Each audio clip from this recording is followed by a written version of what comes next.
എല്ലാവർക്കും നമസ്കാരം.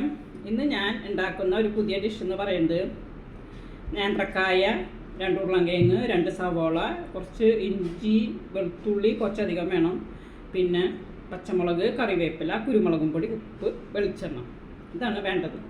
അപ്പോൾ നമ്മൾ നോൺ വെജ് കഴിക്കാത്ത ആൾക്കാർക്ക് വേണ്ടിയിട്ടാണ്, കഴിക്കുന്നവർക്കും കഴിക്കാത്തവർക്കും പോർക്കിറച്ചി വെക്കുന്ന അതേ രുചിയിൽ ഇത് നമ്മൾ വരട്ടിയെടുക്കേണ്ടതാണ് ഇന്നത്തെ കറി. അപ്പം നമുക്ക് ഇതൊക്കെ തൊലി കളഞ്ഞ്, നേന്ത്രക്കായ ചീന്തിയെടുത്ത് ഇതൊക്കെ തൊലി കളഞ്ഞ് നമുക്ക് കഴുകിയെടുത്തിട്ട് വരാം. ഇനി നമുക്കിതൊക്കെ തൊലി കളഞ്ഞ് വെച്ച് കൊണ്ടിട്ടുണ്ട്. ഇനി ഇതൊക്കെ നമുക്ക് നുറുക്കി എടുക്കണം. ഇത്ര 3 കഷ്ണങ്ങളാക്കിയിട്ട് മുറിച്ചെടുക്കണം. നമ്മൾ ചെറുതാവരുത്, ഇത്ര പോകരുത്. അങ്ങനെ നമുക്ക് എല്ലാം മുറിച്ചെടുക്കാം. അങ്ങനെ ഉരുളൻകിഴങ്ങ് മുറിച്ചെടുത്തു, അത് പാത്രത്തിലാക്കി മാറ്റി. അങ്ങനെ സവാള മുറുക്കിയെടുത്തിട്ടുണ്ട്. അതാണ്. ഇനി നമ്മൾ വെളുത്തുള്ളി കുറച്ച് അധികം എടുത്തിട്ടുണ്ട്, പിന്നെ ഒരു കഷ്ണം ഇഞ്ചി, പിന്നെ പച്ചമുളക്, കറിവേപ്പില, ഇതൊക്കെ നമുക്ക് ചതച്ചെടുക്കാം. നമ്മൾ ആദ്യം വെളിച്ചെണ്ണ ഒഴിച്ച് കൊടുത്തു. വെളിച്ചെണ്ണ ചൂടാവുമ്പോൾ നമ്മൾ അതിലേക്ക് അരിഞ്ഞ് വെച്ചിരിക്കുന്ന സവാള ഇട്ട് കൊടുത്തു. ഇത് 2 സവാളയാണ്. ഇനി അതിലേക്ക് ആവശ്യത്തിനുള്ള ഉപ്പ് ഇട്ട് കൊടുക്കുക. ഈ കറിക്ക് ആവശ്യത്തിനുള്ള ഉപ്പ് ഇട്ട് കൊടുക്കുക. അപ്പോൾ സവാള നന്നായി വാടണ്ട. അപ്പോൾ നമ്മൾ ആവശ്യത്തിനുള്ള ഉപ്പിട്ട് കൊടുത്തു.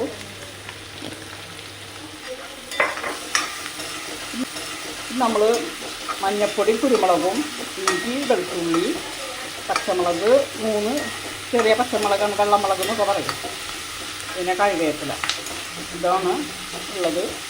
അതിൽ മുളക് പൊടി ഒന്നും ചേർക്കണില്ല, കുറച്ച് മല്ലിപ്പൊടി ചേർക്കും. അപ്പോൾ ഇതൊന്ന് വാടി വരട്ടെ. ഇനി നമുക്ക് ചതച്ച് വെച്ചിരിക്കുന്ന ഇഞ്ചി, വെളുത്തുള്ളി, 3 ചെറിയ പച്ചമുളക്, കറിവേപ്പില ഇട്ട് കൊടുക്കാം. നന്നായി മിക്സ് ചെയ്ത് കൊടുക്കാം.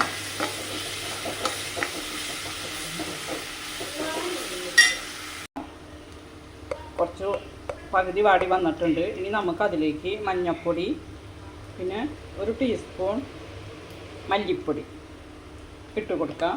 എന്നിട്ട് നന്നായി ഇളക്കി കൊടുക്കാം. മഞ്ഞൾപ്പൊടി, സവാളയൊക്കെ വാടി വന്നിട്ടുണ്ട്. ഇനി നമ്മൾ അതിലേക്ക് ഇതുകൊണ്ട് ഇതുപോലെ 1 ടീസ്പൂൺ കുരുമുളകും പൊടി മാത്രം മതി, വേറെ ഒന്നും ചേർക്കണ്ട. അതിൻ്റെ എരിവ് ഒന്ന് മൂത്ത് വരട്ടെ. അപ്പോൾ നമുക്ക് അതിലേക്ക് അരിഞ്ഞു വെച്ചിരിക്കുന്ന ഉരുളൻകിഴങ്ങും നേന്ത്രക്കായും ഇട്ട് കൊടുക്കാം. അപ്പോൾ നമുക്കിത് ചോറിൻ്റെ കൂടെ, ചപ്പാത്തിൻ്റെ കൂടെയൊക്കെ കഴിക്കാൻ, അപ്പത്തിൻ്റെ കൂടെയൊക്കെ കഴിക്കാൻ നല്ലതാണ്. അങ്ങനെ കുരുമുളകും പൊടിയൊക്കെ മൂത്ത് വന്നിട്ടുണ്ട്. ഇനി നമുക്ക് അതിലേക്ക് അരിഞ്ഞു വെച്ചിരിക്കുന്ന കഷ്ണങ്ങൾ ഇട്ട് കൊടുക്കാം. ഇത് നമ്മളെങ്ങനെയാണെന്ന് വെച്ച് കഴിഞ്ഞാൽ വെള്ളം ഒഴിച്ചിട്ടല്ല അത് വേവിക്കുന്നത്. ഇതിൻ്റെ നനവ് കൊണ്ട് തന്നെ ചെറുതീയിൽ ഇത് ഇടയ്ക്കിടയ്ക്ക് ഇളക്കി കൊടുത്തിട്ട് ഇത് വേവണം. ഇനി ഇത്തിരി വെള്ളം വേണമെങ്കിൽ തെളിച്ച് കൊടുക്കാം. ഞാൻ തെളിക്കണില്ല, ഞാൻ ഇങ്ങനെ ഇടയ്ക്കിടയ്ക്ക് ഇളക്കി കൊടുക്കുകയാണ് ചെയ്യേണ്ടത്. പിന്നെ ചൂട് കട്ടിയുള്ള ചീനച്ചട്ടിയോ വേണം, അല്ലെങ്കിൽ നമുക്ക് തടി പിടിക്കും. അപ്പോൾ നല്ലോണം മിക്സ് ചെയ്ത് കൊടുക്കാം. അങ്ങനെ ഞാൻ ഇത് നന്നായി മിക്സ് ചെയ്ത് കൊടുത്തിട്ടുണ്ട്. ഇനി ചെറുതീയിൽ അടച്ച് വെച്ചിട്ട് വേവിക്കാം. ഇടയ്ക്കിടയ്ക്ക് നമ്മൾ ഇളക്കി കൊടുക്കാം. ഇനി നമുക്ക് കറി ഒന്ന് ഇളക്കി കൊടുക്കാം. ഇതിന് മുന്നേ 3-4 പ്രാവശ്യം ഇളക്കി കൊടുത്തതാണ്. ഇനി ഒന്നും കൂടി ഒന്ന് ഇളക്കി കൊടുക്കാം. അപ്പോൾ നമ്മൾ ഇടയ്ക്കിടയ്ക്ക് ഇളക്കി കൊടുക്കണം. വെള്ളം തെളിച്ച് കൊടുക്കാം കേട്ടോ. ഞാൻ തെളിച്ച് കൊടുത്തിട്ടില്ല. ഇനി ഓരോ ചട്ടിയുടെ അടിക്കണത്തിനനുസരിച്ചിരിക്കും. അപ്പോൾ പിന്നെ അടി പിടിക്കാനൊക്കെ പോകും. അപ്പോൾ നമ്മൾ ഈ നനവിലും നമ്മൾ ഒഴിച്ച വെളിച്ചെണ്ണയിലും നനവിലും നമ്മൾ ഇത് വെന്ത് കിട്ടണം. അപ്പോൾ നമ്മൾ ഇത് ഇളക്കി കൊടുത്തു. ഇനി നമ്മൾ വീണ്ടും ഇത് അടച്ച് വയ്ക്കുക.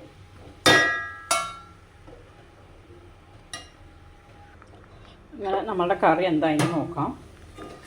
കറിയൊക്കെ സെറ്റായി വന്നിട്ടുണ്ട്. അങ്ങനെ നമ്മുടെ നേന്ത്രക്കായും ഉരുളൻകിഴങ്ങും കൂടിയിട്ടുള്ള കറി റെഡി ആയിട്ടുണ്ട്. റോസ്റ്റ് റെഡി ആയിട്ടുണ്ട്.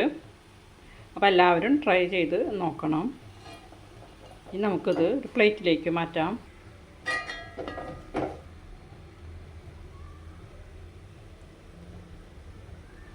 നമ്മൾ പോർക്കിറച്ചി ഇല്ലാത്ത പോർക്ക് കറി കണ്ട. ഇനി നമുക്കിത് കഴിച്ചു നോക്കാം. അങ്ങനെ നമ്മുടെ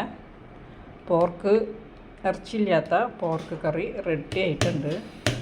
ഇനി നമുക്കിത് കഴിക്കാം.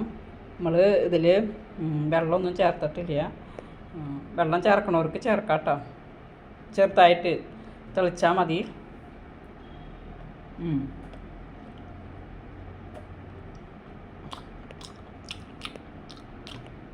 ചോറിൻ്റെ കൂടിയും ചപ്പാത്തിൻ്റെ കൂടിയൊക്കെ കഴിക്കാം.